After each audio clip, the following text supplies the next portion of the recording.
Dal 19 dicembre fino al 6 gennaio, dopo le 14 non è ammesso lo spostamento in un comune diverso da quello di residenza o dimora, salvo che per comprovate esigenze lavorative, di studio, per motivi di salute, per situazioni di necessità o per svolgere attività non sospese o usufruire di servizi non sospesi e non disponibili in tale comune. Dopo le 14 è sempre ammesso il rientro presso l'abitazione. È sempre possibile lo spostamento fuori comune per usufruire di servizi alla persona. Si può andare in un ristorante anche in un comune diverso da quello di residenza entro le 14. Il rientro è permesso dopo tale orario. È sempre possibile spostarsi per portare o andare a prendere i minori. Lo spostamento fra comuni per partecipare a matrimoni o funerali è sempre garantito.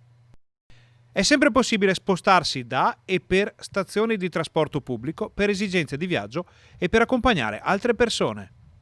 Il raggiungimento della seconda casa è sempre possibile. Per chi si trova in albergo o in una seconda casa o in situazioni simili, il comune di riferimento è quello in cui si trovano l'albergo o la seconda casa. Per contenere gli assembramenti si raccomanda di frequentare negozi e servizi nel comune di residenza dopo le 14. Per gli spostamenti dopo le 14 è obbligatorio indicare nell'autocertificazione le ragioni e i luoghi degli spostamenti stessi.